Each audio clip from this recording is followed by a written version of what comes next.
When Aliens landed in theatres in 1986, it surprised audiences with its ferocity and its humanity. Filmmaker James Cameron's decision to amp up both action and emotion, making it a different beast to its predecessor. This time, it's war. More importantly, it gave cinematic swindlers everywhere a fresh set of memes, scenes and tropes with which to be unimaginative, and they didn't let us down.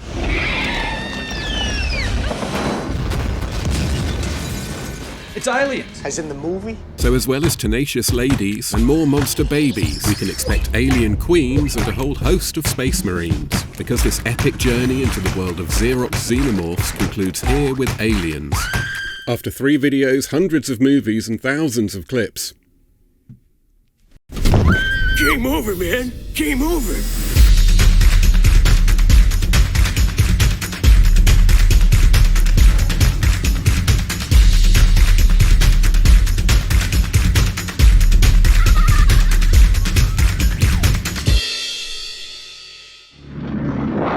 Don't worry if you haven't seen my Alien videos, things won't make any less sense as a result, but you missed malevolent xenodwarfs, a variety of tentacle monsters, and Bruce Willis being good again. Who wants barbecue? What the is happening here? We're here for Aliens now though, or at least the funniest attempts at imitating it. This time we don't start in Italy because merciless American malignancy David Dakota was first out of the gate.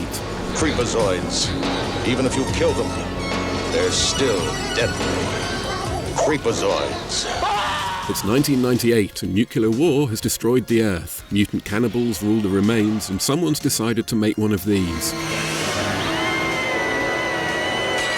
Stumbling on the lab where it lives is an AWOL military unit played by 4 also-rans and Linnea Quigley, who'd have been blissfully unaware she'd still be appearing in Dakota movies 30 years later.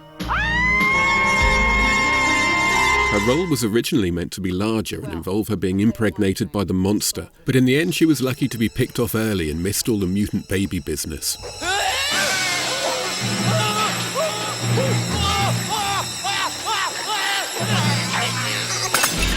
Creepazoids has its fans, but I've never been among them. For a Dakota movie, it's well made. See how the camera and the character both move? But it's dark, ugly, and despite being only 72 minutes long, overly padded and boring, which means there isn't much to show apart from the infamous giant rat scene. A tag team battle to the death that goes 3 rounds before Quigley scores a knockout.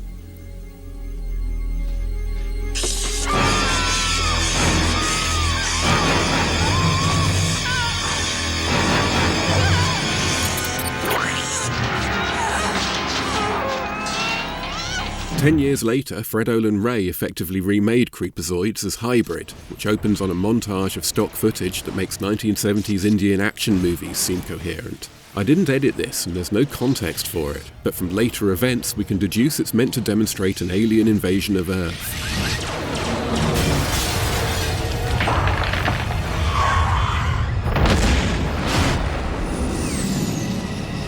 Naturally, I've always been too distracted trying to work out where the footage comes from to think about why it's here, so this time I decided to try and figure it out. It starts with a lot of Roger Corman because Earth's played by the planet Morganthus and one of the alien ships by the Quest, which are both from Galaxy of Terror. Footage from Battle Beyond the Stars makes up the rest of the invading fleet and naturally includes the shot that appears in every movie I cover now. Once on the ground, the aliens turn into Star Hunter and trigger an outtake from Earthquake, a fake explosion from Fatal Justice, and a car crash from Biohazard Alien Force, all amid footage from the Great Los Angeles Earthquake, which was recruited to represent the damage wrought by the Roger Corman movies. To keep us on our toes, Ray then throws in a random shot from Forbidden World and ends on a nuclear apocalypse. Can't find where he stole it from, so I assume he really staged it. Like Creepazoids, Hybrid has a group of post-apocalyptic Marines who get about in the landmaster built for Damnation Alley, come upon an inviting-looking science lab and decide to hide out there despite it being full of dead bodies and previously home to some rather questionable individuals. Their experimental methods make that Dr. Mengele look like some little kid who just used to pull the wings off of flies.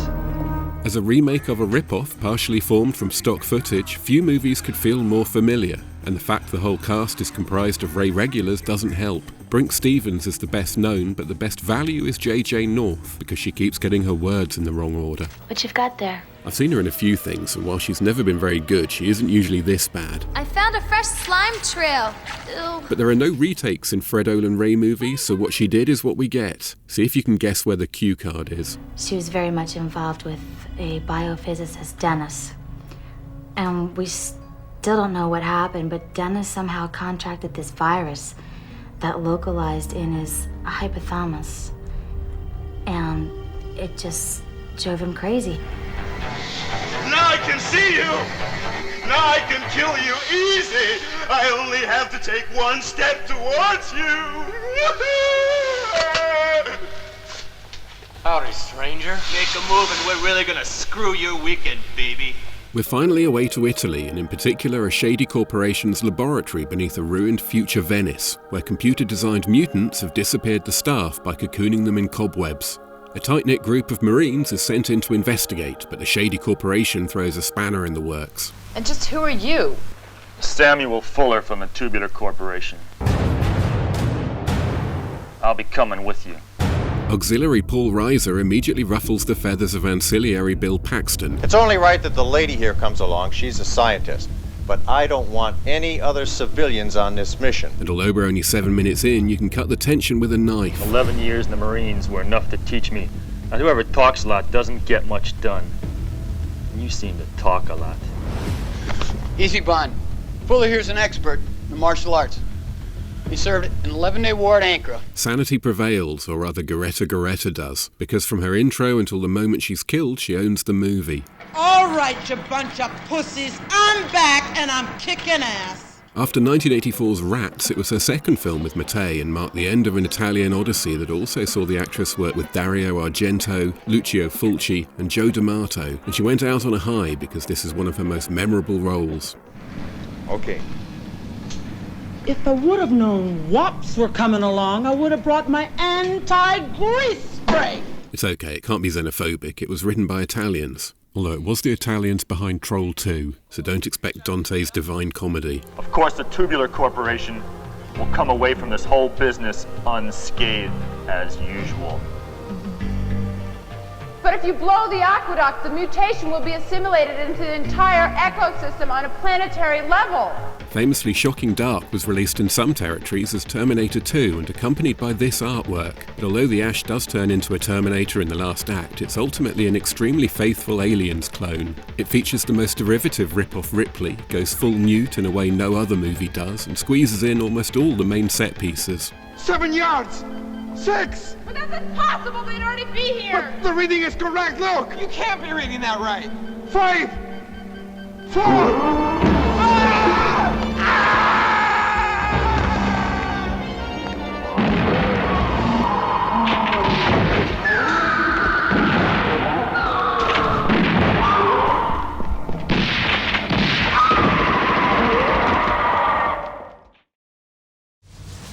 The only thing we know is that there's no base and no more contact on the island.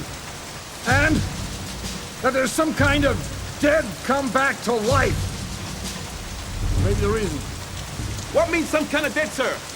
Living dead. You mean zombies? Like George Romero? In 2007, Mattei remade Aliens again, this time disguising it as a sequel to his Island of the Living Dead, an ultra-low-budget zombie throwback made in the Philippines and released earlier in the year. The dead! They will get you, Sharon! Enough! Stop it! They will get you! Stop being such an idiot! Careful! They will get you! In Zombies the Beginning, the B-movie maestro comes out swinging with a rip-off poster of a rip-off poster and a missing name in the opening credits. The fact it's bright red and fills the screen only seems to make it funnier. And while I'm complaining, that pseudonym isn't fooling anyone anymore, and there's no way there's a hospital called Middle East General, especially not in Manila, which is 5,000 miles from the Middle East. Someone should have made sure Mattei was taking his meds. Doctor! Doctor, come quickly! Never mind. So after that shambles of an opening, it's fortunate we get straight down to Aliens and the scene in which the Wayland execs refuse to listen to Ripley. This hearing is over. No! It isn't over, goddammit! If one of those monsters happened to get here, all this bullshit that you think is so important, will only be able to use to wipe your ass. Mattei seems unconcerned that the monster's life cycle and mythology make no sense once you swap out xenomorphs for zombies, and he ploughs on with recreations of all the key moments from the first two films. It's not possible! It's not possible! The funniest are the ones he couldn't afford, like the scene in which Gorman freezes and Ripley takes charge, commandeering the armoured personnel carrier to rescue the trapped Marines. Surely Mattei had access to a less comical vehicle. And why did he steal all this submarine footage from Crimson Tide? There's no reason for the movie to feature a submarine, even if it was in the right aspect ratio. At least we can now say Viggo Mortensen and Denzel Washington were extras in an Italian zombie flick. God help us all. Ridiculous as all this is, Mattei once again relies on his actors for our entertainment, because once again they're terrible and dubbed. The sergeant and our companions aren't dead! I'm picking up the signal, but it's goddamn weak! Let's go back and get them! Are you crazy? I'm not going back there! That "Are You Crazy" guy is the best, because not only is he funny in his own right, but his commanding officer seems to despise every fibre of his being, which is even funnier. Nobody touch anything! Get back in line, Thompson! Now we're in deep shit! Shut your f***ing mouth! At least it's not snowing. Cut the bullshit, Thompson! Captain is on his way. Shut your f***ing mouth, Thompson! In my second video on Alien knockoffs, I mentioned how the film's framework had become a refuge for many of the less imaginative genre franchises. After running out of their own ideas, follow-ups to Friday the 13th, The Fly, Project Shadow Chaser, Clive Barker's Hellraiser, Critters and Leprechaun all resorted to imitating Ridley Scott's film, despite each series starting life on Earth and in the present day. What the hell are you doing here, lady? And Zombies the Beginning isn't the only sequel to honour aliens in the same way, with the team behind Tremors 2 evolving their monster to feature a chest-bursting life cycle and adopting a very alien setup, with the first movie's Earl Bassett recruited as the reluctant expert on a mission to quash a new outbreak of graboids. We need someone, an expert, to eliminate these creatures. You want somebody to go graboid hunting. Actor Fred Ward and original writers Brent Maddock and Steve Wilson pick up right where they left off, which is good news. But there's no Kevin Bacon, and despite being written as the same kind of character, his more affordable replacement doesn't cut the mustard. Who are you? And why are you so dumb? Another series to descend into aliens-based mediocrity after a tremendous debut is Extro, which began with an oddball little movie about a family torn apart by a freak alien encounter.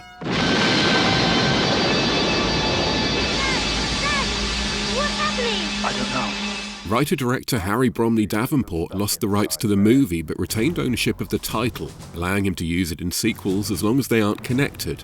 That's why Extro 2's about a troubled government project aiming to master interdimensional travel. What? You heard me, you son of a bitch. Essentially, a guinea pig returns from the multiverse infected with a chest burster, which leads to the lab being locked down and the only survivor of a previous expedition being called upon to share his expertise with a platoon of doomed Marines. Something he does with electrifying passion. Well, I can tell you it's some sort of life form that has a taste for human beings. Nobody listens, maybe because nobody ever listens to the Ripley, maybe because the Ripley isn't usually so overserved, something that proved a big problem for the filmmakers. Because you can't understand it when it's been kicked in the throat, you know. Jan Michael Vincent had already developed a reputation when Bromley Davenport recruited him to add a little movie star magic to the production, but the director was largely unaware of how bad the actor's attitude and alcoholism had become. And this Vincent shows up, and he didn't give a damn. I would have to stand there and read his lines to him, and he would say them back to me. This kind of thing had been common for years. On The Divine Enforcer, he also refused to learn his lines and would only use cue cards he could hold himself. So director Robert Rundle had to rewrite the character to do nothing but read aloud from a newspaper. The vampire's been at large for 3 months now. Started by draining the victim of their blood. The coroner report stated that there are puncture wounds all over the bodies, and shortly after he was taking the skulls and leaving their faces like Halloween masks behind. For scene after scene, he sits in the same chair, reading the same paper with the same lack of interest, while people act around him. The victim, a woman in her early 30s, was found in a dumpster completely drained of all her blood. Father Thomas, I would feel sorry for him, you know, because he was such a mess. I would feel sorry for him, but we were all trying.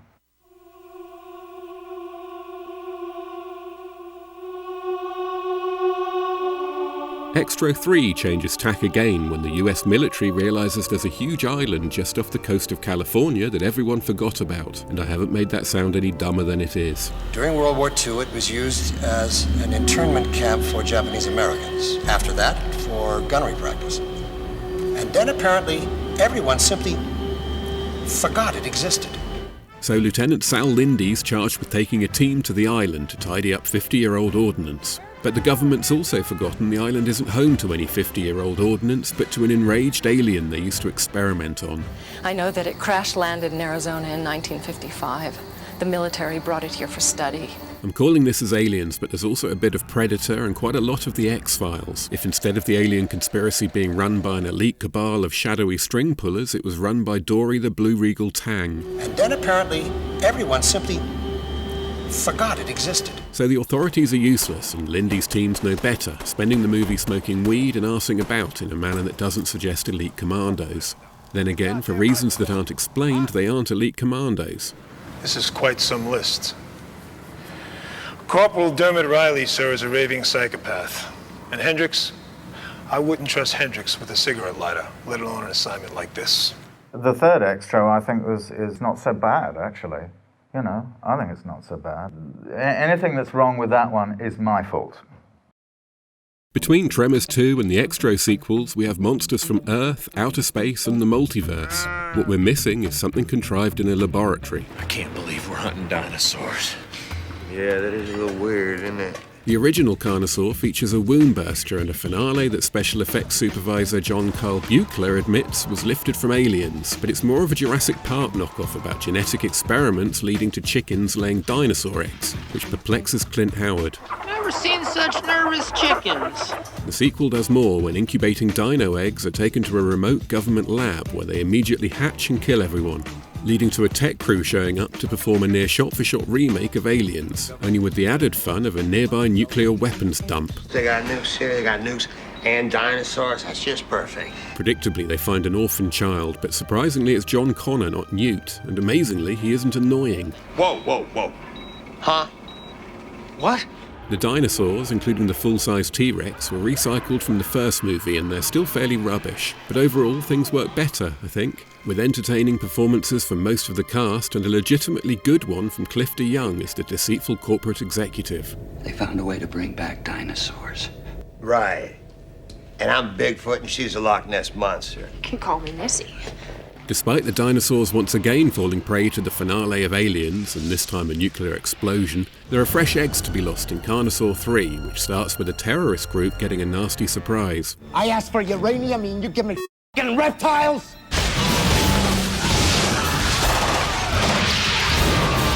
Within an hour of hatching and without apparently leaving the truck, the dinosaurs take out the bad guys and the local police. All right, whoever's in there, you come on out. Throw down your hardware and surrender. Or else, we're gonna send you back to Tehran in glad bags. Then bed down in an old factory to kill the Special Forces unit sent in after them. And they're proper soldiers. You're not riding in my Jeep with that haircut, son. With the first incursion into dinosaur country a bust, Hicks explains the mission's impossible and in what seems like a questionable military strategy, gets sent back in without reinforcements and for reasons too stupid to explain, now armed only with a lump of meat and a net. Like an Ewok. Excuse me, sir, but I really don't think any one of these soldiers have been trained in hand-to-hand combat with a dinosaur. It's a less effective movie than either of its predecessors, but no less entertaining thanks to the old standby that is a terrible cast with a dash of flair. In this case, led by Scott Valentine as Colonel Rance Higgins. We need them alive. Alive?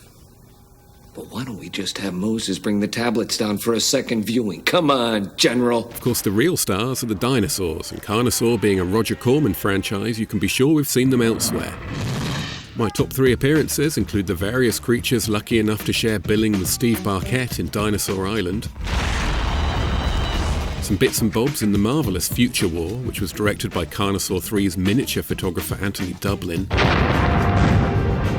and the almost everything recycled in Jim Wynorski's Raptor, including whole scenes and even characters. Raptor's so lazy it routinely features rogue frames from shots adjacent to those it reuses. This guy not only isn't meant to be in the elevator, he isn't meant to be in the movie. but at least it has the good grace to let Eric Roberts kill the T-Rex instead of some kid doing it.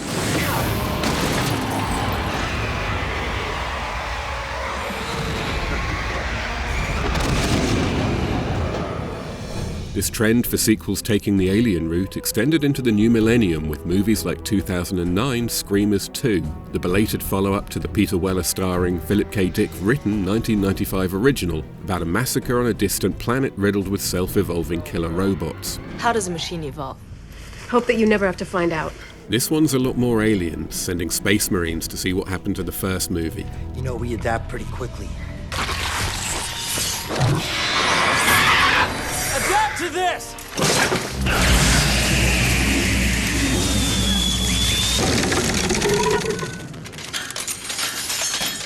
One of the best worst fraudulent follow-ups is Alien 3000, the sequel to Unseen Evil, which saw Richard Hatch as a miscast bad guy trying to steal a Pralian's cursed gold, and Tim Thomerson as the infinitely more menacing good guy trying to stop him. Hey, and take care of this pretty little birdwatcher here. I'll be looking to see you when you get back. Yeah, I bet you will. The sequel qualifies as an Aliens knockoff because it convinces the first movie's only survivor to act as a reluctant advisor on an expedition to learn what happened. Apparently, people who go near the Gold's Cave have been turning into clouds of red visual effects. So it's become an X-File, leading Mulder and Scully to investigate with a team of complete bellends. Let me tell you something, Toots. If this thing really does exist, bada bing, bada bang, bada f***ing boom, I'm gonna blow from here to kingdom come! Yeah! They're led by Sergeant Scott McCool, I didn't make that up, and feature a Vasquez and a Gorman who are engaged in a very confusing relationship. The Colonel Sanders! Oh! Jeff Foxworthy!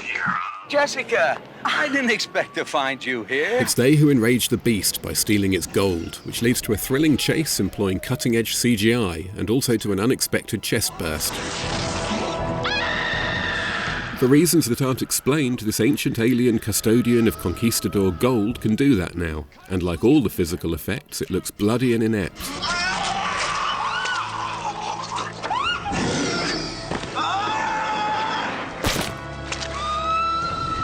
But they're probably better than the computer effects.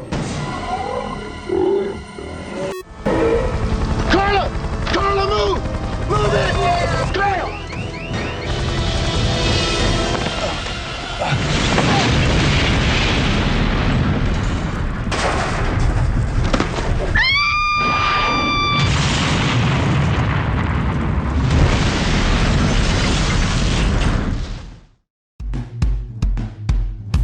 It's time to offer a potted history of the Mother movie and point to the provenance of its most imitated elements, which despite it being a sequel aren't exactly the same as the originals. Let's hope those zombies left us some hot babes to rescue. By the end of 1979, Alien had grossed more than 10 times its budget, which should have made a sequel a no-brainer, but financial underwriter 20th Century Fox maintained a confusing lack of interest in the property. They just didn't want to do it. Relations between Fox and Alien producers Walter Hill and David Giler had become tense, with sympathetic studio boss Alan Ladd Jr. leaving the company, and Hill and Giler winning a surprise court case against it over unpaid royalties. So it wasn't until 1983 that the project began to gain traction at the studio, with a further change of management broadly coinciding with Giler reading the script for The Terminator. This is f***ing great. It transpired the film was on hold due to star Arnold Schwarzenegger's contractual obligations to Dino De Laurentiis, who declined to delay production on Conan the Destroyer and already whisked the actor away to Mexico to shoot it. Grab him! And take him! So Giler offered Cameron an easy payday to fill the time writing a first draft of Alien 2, both men agreeing Ripley plus Space Marines was the way to go. It went well. The people at Fox read it and loved it and said, you know what? We're going to do the unthinkable. We're going to wait. We're going to wait until you're available. With the success of The Terminator, Cameron was promoted to director and brought on board co-producer, co-writer, wife, and early 80s German electro pioneer Gail Ann Hurd. And once Fox had caved on a couple of financial wrangles, Aliens began filming in September 1985 at Pinewood Studios outside London. It went badly. The working set was, it was not without its tension. I said to him, you ever touch me again, I'm gonna kick your ass. It was a long and fractious shoot, with the British crew loyal to Ridley Scott, who hadn't been approached to direct the sequel, and antagonistic towards Cameron, with original DP Dick Bush proving a particular problem, going so far as to issue an ultimatum after an argument over who was in charge. And he said, well, if that's the case, you better find someone else. And we did. Cameraman cannot be dictating. First AD Derek Cracknell, who had previously filled the same role on all kinds of films and would continue a highly distinguished career after Aliens, also clashed with Cameron and made himself even more unpopular with the cast. Some guy kept saying to me, actually I think it was the first AD. I mean, he kept calling me love and sweetheart. And the next thing he did was say, all right, bring in the artiste. And I said, man, you really are a wise guy. Meanwhile, the techies and tradesmen at one point walked out, complaining about a joke of a film and a hack of a filmmaker obsessed with their tea breaks. Exactly as they had on Star Wars. We can always pick a winner in this country. It may have been a tricky shoot, but the result speaks for itself, with Cameron's film becoming both box office smash and seminal genre masterpiece with surprisingly broad appeal. Just give us a bit of a warning when you're going to do anything sudden. Dugan, what are you doing? Sorry, Ted. I just remembered Aliens is on after the news. From the start, Cameron knew exactly what direction he wanted to take with his film. A whole other area of science fiction that I've also always wanted to see realized, which is the idea of the military in the future. Space Marines would prove to be his most striking and most imitated addition to the incipient franchise, and they dictated a complete change in tone and potential appeal, so we should probably make sure we know where they came from. Starship Troopers, a 1959 Robert Heinlein novel about interstellar war with giant intelligent insects. That's it, really. They're lifted almost directly from the pages of the notorious philosophical coming-of-age sci-fi war story, political manifesto, and barking mad propaganda piece Paul Verhoeven would later parody. Everyone fights. No one quits. You don't do your job, I'll kill you myself. Other additions, often imitated by imitators and even more frequently parodied on TV, include the plot device that takes Ripley back to LV-426 as a reluctant expert guide, Newt's vulnerable orphan, who in knockoffs is mostly substituted with unbearable drama school brats. Mostly. And characters like high-strung Flake Hudson. Game over, man. Game over. And tough-as-nails Vasquez. Screw you, Blazowski. Then there's the dropship deployment and power loader Cameron also borrowed from Starship Troopers, the flamethrower that clearly needs to be a part of any 22nd century Space Marines armory, and the motion tracker scene in which the aliens attack via the ceiling. Signal's coming from this room. It's right on top of us! And perhaps the most famous and ubiquitous line of dialogue in the whole franchise. Hey! Get away from them, you bitch! Or something like that. But the big new theme introduced by Cameron is that matrix of masculinity. Gee, there's so much testosterone in the room, you girls get pregnant just breathing in. Don't worry, Dee, he didn't mean you. Up yours. The virile Space Marines, ultra-macho gunfights, and heavy-duty hardware that facilitate the action and helped aliens tap into a younger audience. Send in the Marines! Space Marines, aliens! Most of this stuff came from Cameron, albeit with input from Giler, Hill and Hurd. But the cleverest thing he did was develop a complementary theme that was already inherent to the property. What I personally was interested in from that film, certain aspects of the alien's life cycle that interested me. Cameron and Hurd doubled down on motherhood in particular, giving Ripley a long-deceased daughter and a ready-orphaned replacement, which created a traumatizing riptide of matriarchal undercurrents that would have unbalanced the film if they hadn't also conceived the alien queen, which similarly expands the depth of the antagonist and intensifies their eventual confrontation. I like to eat people from other planets, especially y'all. I like to eat you with my little mouth, too. Of course, it was H.R. Giger who designed the original Xenomorph, and it remains the pop culture calling card for the franchise. Nevertheless, Cameron didn't recruit the Swiss artist to design the alien queen, the director fearing a loss of control, so he did it himself and brought the Terminator's Stan Winston on board to build it. Despite relatively minor differences, it's become almost as ubiquitous as the original Xenomorph, people of my generation growing up with it in much the same way. We don't mean you any harm. You understand? It's friendly. Cameron also developed two other key aspects of the first film by expanding the conceit that has a nefarious corporation pulling the strings, and the idea of space travel as a chore rather than an adventure, something done by blue-collar grunts rather than square-jawed heroes and the kind of people who wear ties to visit a new planet. In practice, all this means is that imitators had more to imitate. Most knockoffs take what they want from where they want, including other compatible franchises. But true Alien clones are about a group of ordinary people whose confined technological environment is invaded by a monster with which they play a game of cat and mouse for their lives. It has to kill us or starve, and we've got to kill it or die. While true Aliens clones should be about a well-trained group of military-type professionals who go to a sprawling environment invaded by monsters with which they wage war. I'm from Buenos Aires, and I say kill them all! Yeah! Oh yeah! Yeah! Oh yeah! It's seldom that clear-cut, though, and if you think I've miscategorized any of these movies, it's quite possible, but I don't care. Xenomorphs and procreation might best define the Alien franchise, but it's those space marines that distinguish aliens within it, and they were adapted by all kinds of movies. Shoot anyone or anything that's not wearing a Marine uniform.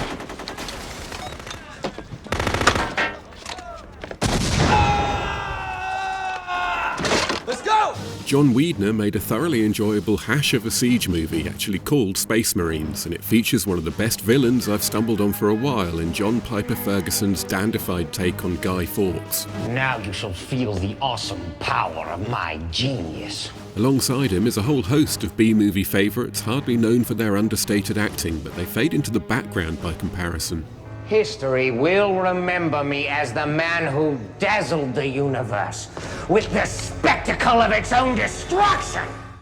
Ironically, the one thing Space Marines lacks is memorable Space Marines. James Cameron has a knack for conjuring particularly vivid characters from one-line descriptions, and despite Michael Biehn being a last-minute replacement for James Remar, his Corporal Hicks represents a high watermark no other Space Marine has reached. Medic! At least not with a straight face. Some of the most amusing Space Marines take inspiration from the Dirty Dozen, which if you're under 30 is kind of like the Suicide Squad for boomers. You've got one religious maniac, one malignant dwarf, two near idiots, and the rest I don't even want to think about. And that means colourfully nihilistic military prisoners have been deployed to all kinds of interplanetary hotspots, which in Phoenix means a distant moon overrun by androids led by Blade Runner's William Sanderson. We meet again. Despite a thoroughly promising concept and cast, which includes Brad Dourif appearing in his third franchise familiar in 3 years just prior to joining it in Alien Resurrection, it seems to bore everyone who sees it, including me. You people make me sick. I've been asked to get a special unit together to go on a very dangerous mission behind enemy lines. The chances of you surviving are not good. Legion's the exact opposite because it couldn't look less promising but almost turns out to be a hidden gem. The plot has troops from Death Row tasked with retaking a moon base, but it's accompanied by a surprisingly effective rumination on the nature of free will and spiced with the occasional narrative left turn. What's going on? Why can't we find an enemy? It's another amusing cast, with Deep Space Nine's Terry Farrell struggling to control an eccentric team including Parker Stevenson, Trevor Goddard and Audie England, playing a somewhat conflicted born-again Christian, doctor and murderer. The Angel of Death is my superior officer. I can't really abide by anyone else's orders. It's a great example of the fun that can be had when uncompromising disciplinarians are put in charge of a bunch of reprobates. You're all scum. As is The Rift, which features military rejects rather than convicts, but only because Ali Ermey doesn't get time to court-martial any of them. I would give you people at ease, but it appears that you've already beaten me to it. The Dino De Laurentiis production was the last of the flotilla of underwater alien knockoffs that ran aground in 1989, and it's also the funniest, partly because we're expected to believe Jack Scarley is the genius inventor of an experimental submarine. Now, do you understand this, Captain? Because these are the only facts. Now, why don't you open your eyes and look? It's also about the only unremarkable, or at least vaguely normal movie Spanish director Juan Pica Simón ever made, the others all sitting at extreme ends of the quality spectrum. Apart from the one that exists in a dimension all of its own.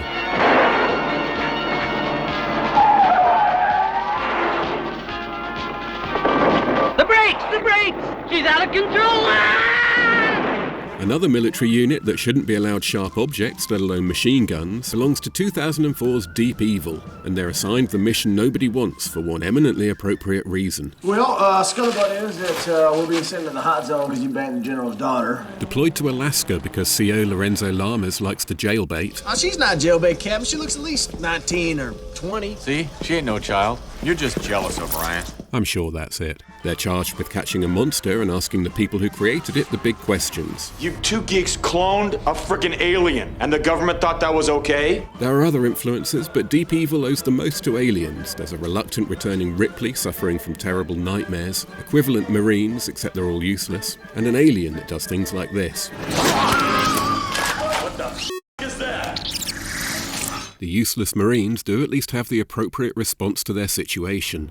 Is this our alien? Whoa. Alien? You mean like, as in the movie? Despite Deep Evil drawing a little from The Thing, it's Predator that's the most frequently crossbred with this franchise, something I went into in the Alien videos. But when it comes to aliens in particular, it has some surprise competition from Hellraiser, Clive Barker's 1987 film of his own book about sadomasochistic demons bothering a North London family. Who are you? Explorers in the further regions of experience. Demons to some, angels to others. It all started with Event Horizon. There are earlier and less original alien-influenced movies dealing with theological constructs and demonic adversaries, but they do it without deviating too much from the understated tone set by Ridley Scott's film, while Event Horizon doesn't hold back. Let me show you.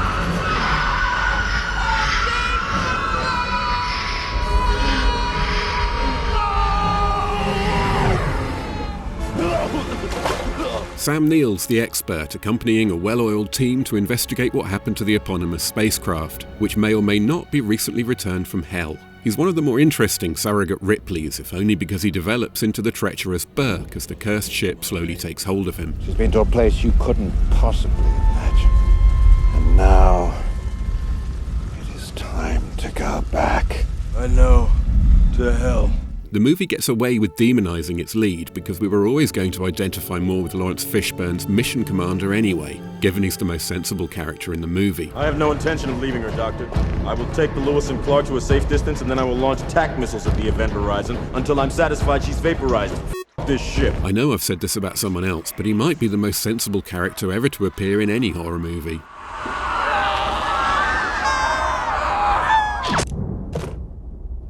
We're leaving. Apparently the original script, written by Philip Eisner, was much closer to Alien, which led director Paul W.S. Anderson to do a major rewrite when he came on board, replacing the extraterrestrial threat with a more metaphysical one. But both Alien and Aliens are in the very fabric of the movie. This world didn't really exist on screen before them. Stuff like Silent Running and Dark Star bearing subtle but important differences, and there are scenes and moments that appear to be directly lifted from both Xeno movies. I thought it said Liberate Me. Save me. But it's not me. It's Liberate Tutte Me. Save yourself. The combination of aliens and hard horror didn't catch on at first, but with the world's slow descent into a smouldering hellscape of hopeless existential anguish, it seems to have become more popular. Or maybe there are just more video game adaptations these days. Having been inspired by Aliens in the first place, the Doom franchise was a natural fit for movification, but the rights bounced around for years, with Universal, Columbia and Warner Brothers failing to get a film off the ground before the screenplay landed back at Universal and they finally got it into production. I gotta take a dump. Like the game, we get space marines on a Martian moon, but instead of demons, they're up against scientists who've altered their DNA with a 24th chromosome, and it's caused some problems. Some it made superhuman. Others monsters.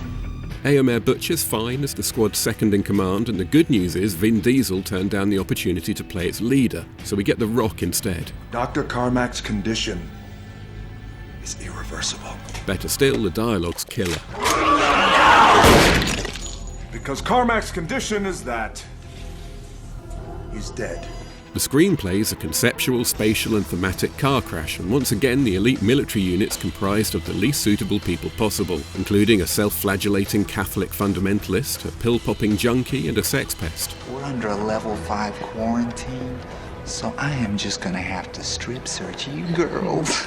There are cannibalistic mountain folk better house-trained than the typical space marine. The atmosphere on the surface can't support life. Maybe it doesn't need air. It could have come from another planet or something. What, like an alien? Look at that thing! Portman, you need to shut the f*** up! The franchise was rebooted in 2019 as Doom Annihilation.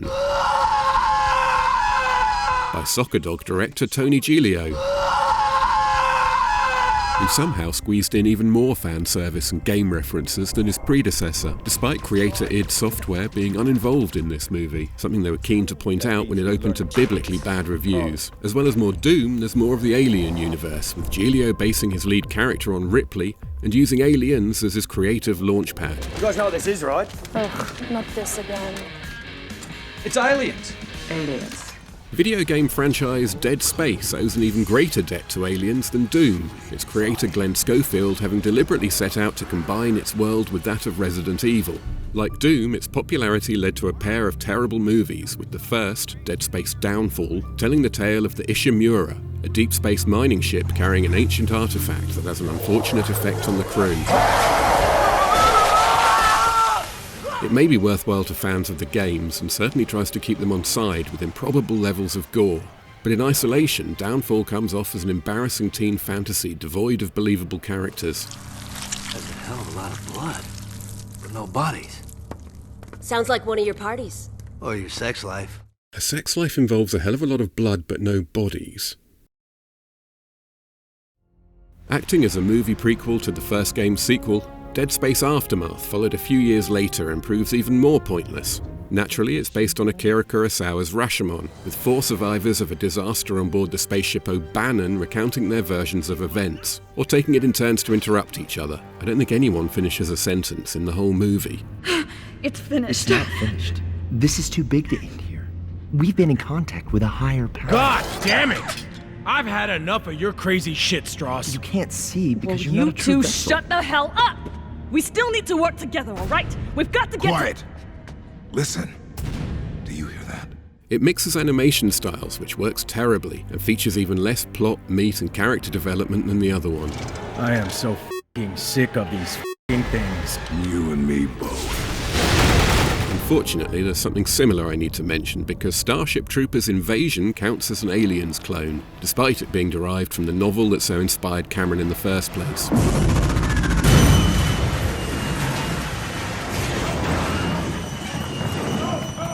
If you want to know what's going on inside the typical 13-year-old human male's brain, but don't want to remove its cranium to see, you could always watch this wretched brew of hollow violence, video game references, and tacky sci-fi babes. You, want me to show you to the shower? I could wash her back. You don't want to wash my front? It's like a focus group mated with an algorithm, and I hate everything about it. The non-plot, the pathetic animation, and especially the battle scenes. This is the soundtrack to the movie, and it amounts to sonic torture. Every time it stops, you pray it will cut to the people with faces. Reload! They don't have machine guns. Well, they do. Everybody in this movie has a machine gun, but they're not always firing them. Perhaps because they also have a kind of dialogue. We saved some lives. And we killed some bugs. Apparently, the filmmakers wanted to remain true to the novel's tone and avoid the satire of Paul Verhoeven's adaptation. But that satire is largely derived from the movie's dumb excess, and this thing's just as dumb and excessive. I wonder why parodies and endorsements of fascism tend to look the same.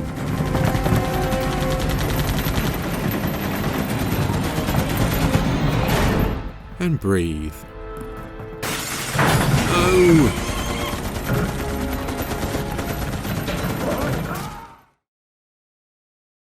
So what about the other movies in the Alien franchise? Did their relative failures protect them from imitation? Drink up, little angels! Hell has just come to your party! Largely. Space prison movies were around before 1992's Alien 3, and while they might have become more popular since, I'm not aware of anything that comprehensively rips off David Fincher's film. Alien Uprising has a go, and Convict 762 looks like it really wants to do the same, but by far the most similar movie is Transformations, which was released 4 years prior. You remember? In 1997, Jean-Pierre Jeunet's Alien Resurrection introduced cloning and hybridization to the franchise, and preceded an upswing in genetic blending movies, but again, they're mostly quite different.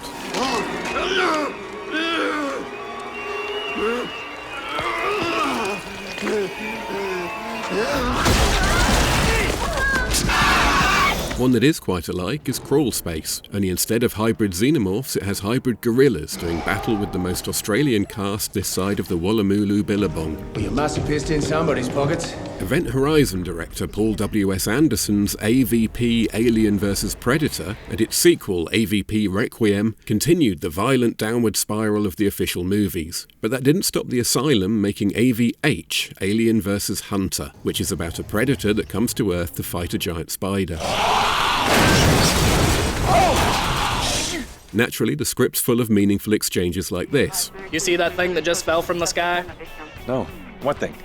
I don't know. But the really odd thing is the decision to cut the tops off everyone's heads with a fake widescreen crop. Hey, I have a bunch of ATVs in my house. I have a Honda. And that comprehensively horrible picture's mirrored in the audio, which at times makes it all but impossible to hear what people are saying.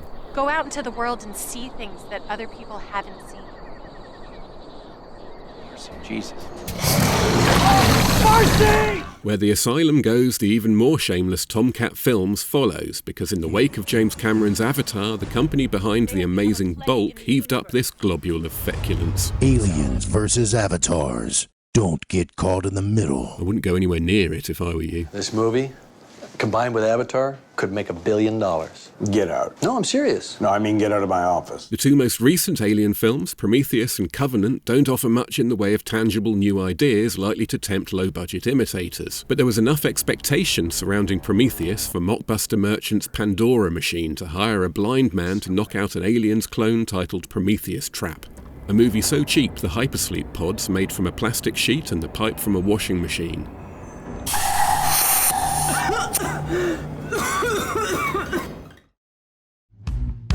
As usual, there isn't enough time to get to everything, but hopefully I've covered the more interesting stuff. Maybe I should have made space for Lethal Target, but I stand by my decision not to. Hold it. What's a non-monogamous tantric? An Aliens knockoff that gets sidetracked indoctrinating Ripley into a deep space sex cult has kind of missed the point. Great, I'm a space slut. There are plenty of modern takes I didn't bother with on account of them being wretched, or in the case of movies like Spectral, perfectly good but completely unremarkable. How can a film about 3D printed ghosts fail to yield a single entertaining clip?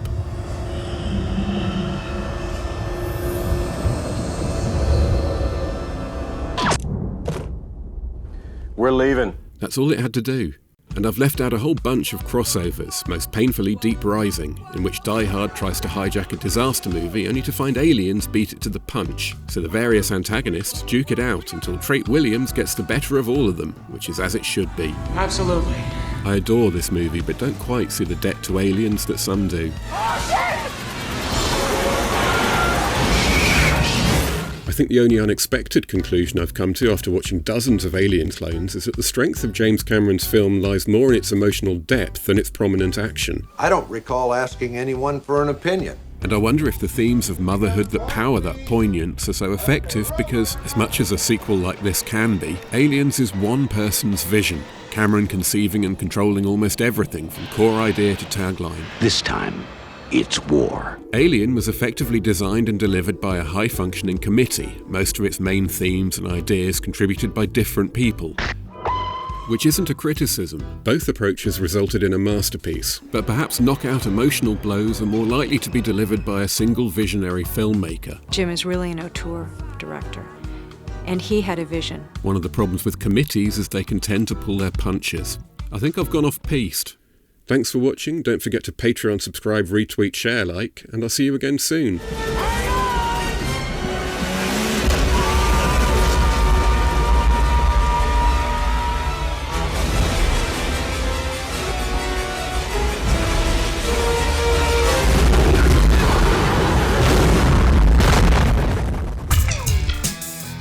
Don't forget to check out Aliens Expanded via the link in the description.